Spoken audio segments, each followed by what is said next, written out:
नमस्कार दोस्तों, डिजिटल गुरुकुल में मैं श्रीकांत आप लोग सबका एक बार फिर से स्वागत करता हूं। दोस्तों आज हम लोग बात करेंगे वर्ष 2019 के कुछ महत्वपूर्ण करंट अफेयर्स के बारे में। साथ ही उनसे जुड़े जितने भी इंपॉर्टेंट फैक्ट या प्रश्न बन सकते हैं उसे भी हम लोग इस वीडियो के माध्यम से कवर करेंगे। आज का सेशन आपके लिए बहुत ही महत्वपूर्ण साबित होने वाला है। मेरे साथ अंत तक जुड़े रहें और अगर आप लोगों को इनमें से किसी का उत्तर आता है तो आप मुझे कमेंट बॉक्स पे इसका उत्तर दे सकते हैं। आज का जो पहला प्रश्न है कि हाल ही में भाभा परमाणु अनुसंधान केंद्र यानी कि जिसे बार्क के नाम से जाना जाता है के निर्देशक के रूप में किसे नियुक्ति दी गई है हाल ही में, यानी कि who was appointed as the director of Bhabha Atomic Research Centre. तो किसे नियुक्ति दी गई है? वेरी गुड, हाल ही में अजीत कुमार मोहंती जी को नियुक्ति दी गई है बार्क के निर्देशक यानी डायरेक्टर ऑफ बार्क के रूप में। ठीक है, तो बार्क का फुल फॉर्म क्लियर हो गया, भाभा एटॉमिक रिसर्च सेंटर। यह भारत का एक रिसर्च सेंटर है जिसका नाम बार्क है और उसके नए निर्देशक होंगे अजीत कुमार मोहंती जी। इसके अलावा इसके पहले निर्देशक यानी डायरेक्टर कौन थे? KN व्यास जी इसके पहले निर्देशक थे। बार्क के बारे में बात करते हैं तो बार्क का हेडक्वार्टर है मुंबई में। फाउंडेशन किए थे किसने? बार्क का होमी जहांगीर बाबा ने फाउंडेशन किया था। कब किया था? 3 जनवरी 1954 को।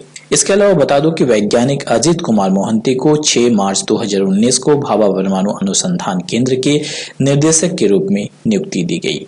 इसके अलावा कितनी अवधि के लिए उनकी नियुक्ति की गई है? तो उन्हें 3 वर्ष की अवधि के लिए नियुक्ति प्रदान की गई है। वो वर्तमान में BARC के भौतिकी समूह के निर्देशक और शाह नाभिकीय भौतिकी संस्थान के निर्देशक हैं।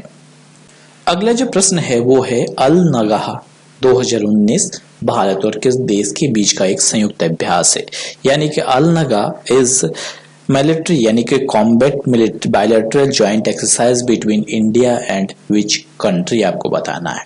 वेरी गुड, ये जो अल नगाह है वो भारत और ओमान के बीच का एक संयुक्त सैन्य अभ्यास है। ये तो क्लियर हो जाता है कि अल नगाह भारत और ओमान के बीच का युद्ध अभ्यास है। अब ये कितने नंबर का संस्करण है? तो ये इसका तीसरा संस्करण है। भारत और ओमान के बीच के द्विपक्षीय सैन्य अभ्यास यानी संयुक्त अभ्यास का तीसरा संस्करण है अल नगाह, जो कि 2019 के 12 मार्च 2019 को ओमान में होने वाला है। इसका उद्देश्य की अगर बात करते हैं तो आतंकवादी विरोधी अभियानों में अंतःसक्रियता बढ़ाने के लिए इसे भारत और ओमान के बीच में किया जा रहा है। अब देखिए, युद्ध अभ्यास की जब बात आई है तो डायरेक्टली प्रश्न पूछा जाता है, जैसे इंदिरा भारत और रसिया के बीच में, सिम्बैक्स भारत और सिंगापुर के बीच में, सोलबैक्स SALVEX इंडिया और यूनाइटेड स्टेट के बीच में, मित्र शक्ति भारत और श्रीलंका के बीच में। जबकि रिसेंटली जो संप्रीति हुआ वो किसके बीच में हुआ दोस्तों? वेरी गुड, संप्रीति 2019 भारत और बांग्लादेश के बीच में हुआ। अब आप मुझे बताइए कि हरिमू शक्ति भारत और किस देश के बीच का एक संयुक्त सैन्य अभ्यास है। अब देखिए, ये तो क्लियर हो जाता है कि भारत और ओमान के बीच में अल नगाह हुआ। अब भारत के बारे में बताने की जरूरत नहीं है, ओमान के बारे में थोड़ी सी जानकारी गैदर करते हैं। ओमान एक मिडिल ईस्ट कंट्री है, कैपिटल है मस्कट। ओमान की करेंसी के बारे में पूछा जाता है, ओमान की करेंसी है रियाल। इसके अलावा ओमान में जो है राजशाही है, यानी कि वहाँ राजा होते हैं, ना कि प्राइम मिनिस्टर और प्रेसिडेंट वहाँ नहीं है, इसलिए वहाँ सुल्तान और जो चांसलर है इन दोनों के बारे में नॉर्मली पूछा नहीं जाता है, पर आप लोग ध्यान में रखिए सुल्तान है ओमान के काबूस बिन अल सैद।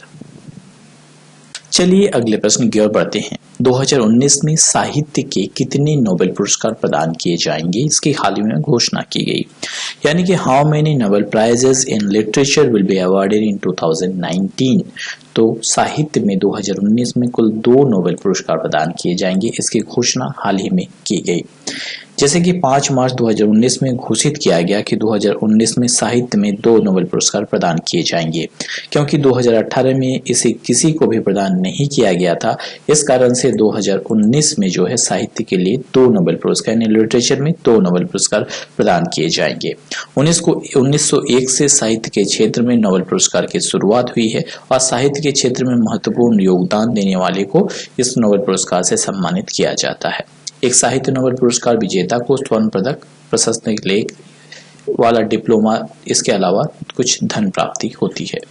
अकादमी के बाद 1949 के बाद पहली बार इस पुरस्कार को पिछले साल स्थगित करना पड़ा था, जो कि यौन दुष्प्रचार के कारण कुछ कंट्रोवर्सी हुई थी, जिसके कारण इसे कैंसिल कर दिया गया था, जो कि प्रतिवर्ष जो है चयनित किया जाता है। इसी कारण से 2019 में साहित्य के लिए कुल 2 नोबेल पुरस्कार प्रदान किए जाएंगे, इसकी हाल ही में घोषणा की गई। अगला जो प्रश्न है कि फोर्ब्स वर्ल्ड के अरबपति सूची में भारत के मुकेश अंबानी का स्थान क्या रहा है, यानी कि what is the rank of Mukesh Ambani according to the Forbes world billionaire list 2019। हाल ही में 2019 की फोर्ब्स की लिस्ट जारी की गई बिलियनियर की, यानी अरबपतियों की। उसमें भारत के मुकेश अंबानी भी शामिल थे और उनका स्थान रहा है 13वां पोजीशन रहा है। यह भारत के लिए बहुत ही गर्व की बात है। इसके अलावा मुकेश अंबानी, सबसे अमीर भारतीय मुकेश अंबानी, फोर्ब्स वर्ल्ड की अरबपति सूची में 13वें स्थान पर रहे हैं। $131 बिलियन के साथ अमेजॉन के संस्थापक जेफ बेजोस दुनिया के सबसे अमीर व्यक्ति बने। उसके बाद बिल गेट्स और वॉरेन बफेट थे। तो लिस्ट आपको दिखा देता हूं। पहले नंबर पे अमेजॉन के फाउंडर जेफ बेजोस, दूसरे नंबर पे बिल गेट, तीसरे नंबर पे वॉरेन बफेट है। तो ये आपको ध्यान में रखना है। और ये से देख पा रहे हैं कि 13वें नंबर पे भारत के मुकेश अंबानी रिलायंस के हैं।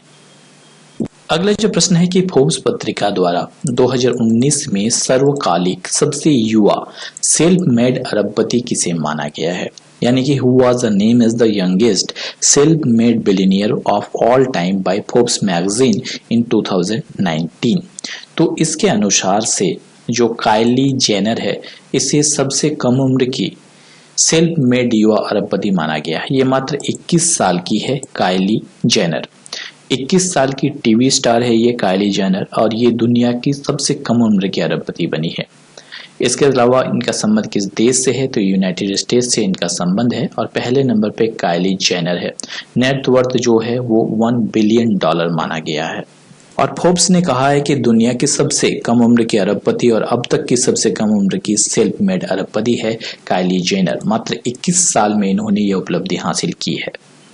अगला जो प्रश्न है कि स्वच्छ सर्वेक्षण 2019 के तहत किस शहर को सबसे स्वच्छ शहर का पुरस्कार मिला है, यानी कि which city back the cleanest city award under Swachh Abhiyan 2019।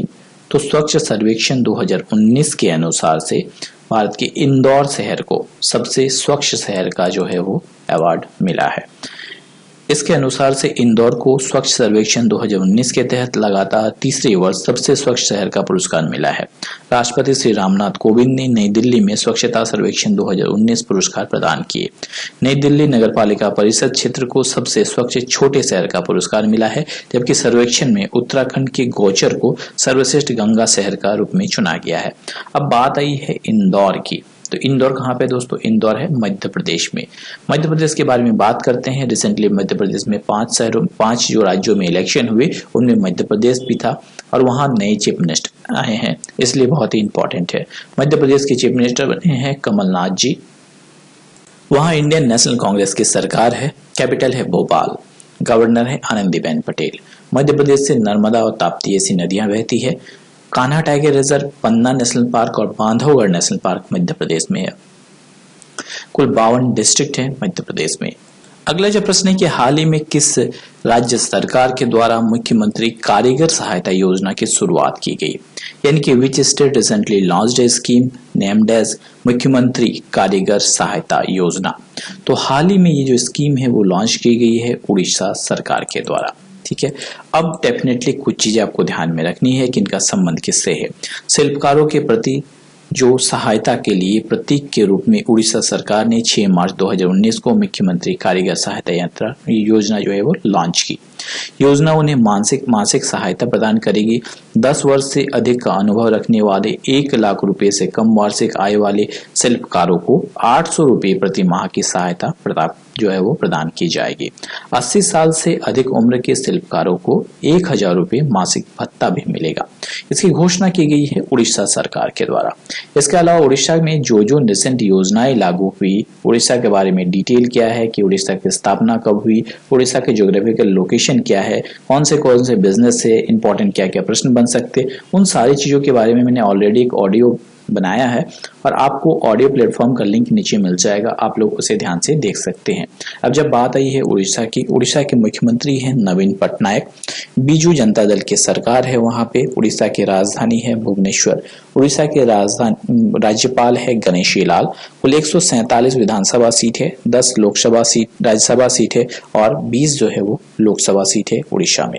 अगला जो प्रश्न है कि हाल ही में भारतीय राष्ट्रीय अभिलेखगार का महानिर्देशक किसे नियुक्त किया गया, यानी who was appointed as the director general of the national archive of India in March 2019।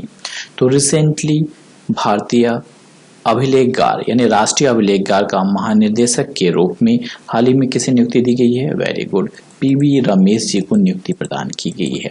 सरकार ने पीवी रमेश जी को भारतीय राष्ट्रीय अभिलेखगार का महानिर्देशक नियुक्त किया है। अब जब बात आई है राष्ट्रीय अभिलेखगार यानी नेशनल आर्चिव्स ऑफ इंडिया की, तो इसका फाउंडेशन हुआ था 11 मार्च 1891 यानी 1891 को। ये किस मिनिस्ट्री के अंतर्गत आती है? तो मिनिस्ट्री ऑफ कल्चर के अंतर्गत यह आता है। अगले जो प्रश्न है कि 2019 में देश भर में जन औषधि दिवस के रूप में कब मनाया जाएगा, यानी इसकी घोषणा की गई। तो 7 मार्च को हर वर्ष जो है जन औषधि दिवस के रूप में मनाया जाएगा, इसकी घोषणा की गई। इसके अलावा प्रधानमंत्री श्री नरेंद्र मोदी ने इस अवसर पर वीडियो कॉन्फ्रेंसिंग के माध्यम से देश भर में 5000 जन औषधि भंडारों को संबोधित किया। 652 जिलों में 5050 से अधिक प्रधानमंत्री भारतीय जन औषधि केंद्र कार्यात्मक है यानी चल रहे हैं और इसे मनाया जाएगा 7 मार्च 2019 को इसे मनाया गया। अब देखिए जब मंथ ऑफ मार्च की बात आई है तो मार्च मंथ में कौन से इंपॉर्टेंट डेट्स है जो आपको ध्यान में रखनी है। 3 मार्च को विश्व वन्यजीव दिवस के रूप में मनाया जाता है।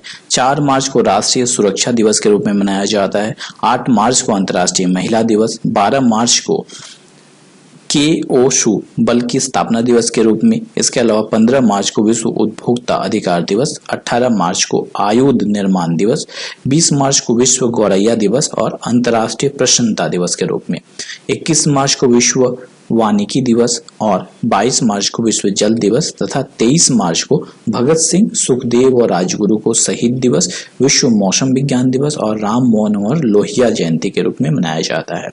24 मार्च को विश्व टीबी दिवस के रूप में, ग्रामीण डाक जीवन दिवस के रूप में तथा 25 मार्च को गणेश शंकर विद्यार्थी का बलिदान दिवस।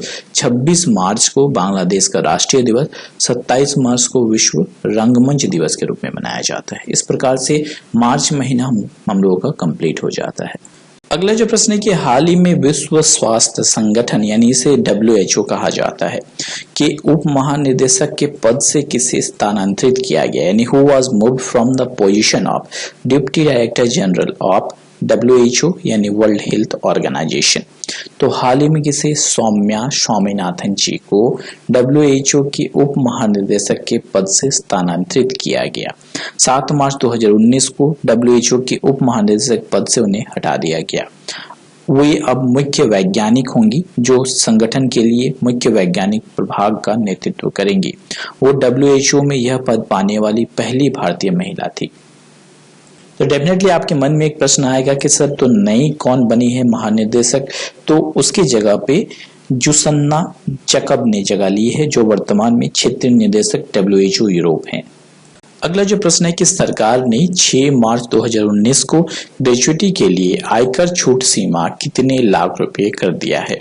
तो हाल ही में सरकार ने 6 मार्च 2019 को ग्रेच्युटी के आयकर सीमा छूट कितनी कर दी है दोस्तों, वो 20 लाख रुपए कर दी है। यानी कि government has doubled the income tax exemption limit for gratuity 20 lakh rupees कर दिया है। ठीक है, इसके अलावा कुछ चीज आपको ध्यान में रखनी है कि इसका फायदा लाखों वेतनभोगी कर्मचारियों को मिलेगा जो सेवानिवृत्त होने के वाले हैं और पिछले 12 महीने में सेवानिवृत्त हुए हैं।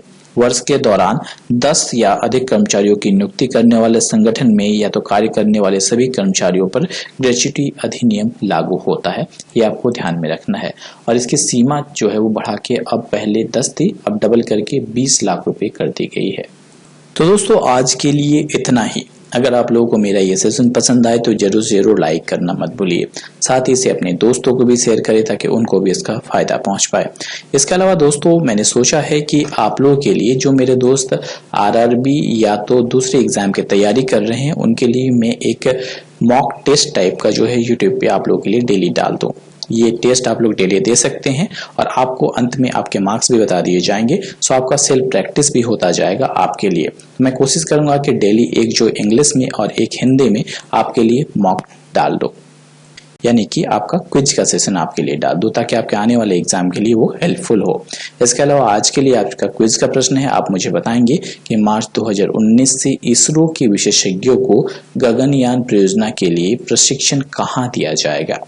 अमेरिका, जापान, इंग्लैंड या फ्रांस? इसके साथ साथ आप मुझे बताएंगे कि आखिर में ये गगनयान परियोजना है क्या। इसके बारे में भी थोड़ी सी डिटेल आप मुझे जानकारी देंगे। तो दोस्तों आज के लिए इतना ही। जल्द ही लौटूंगा नए वीडियो नए नॉलेज के साथ। तब तक हंसते रहिए, मुस्कुराते रहिए। Thanks for watching my video. जय हिंद, जय भारत दोस्तों।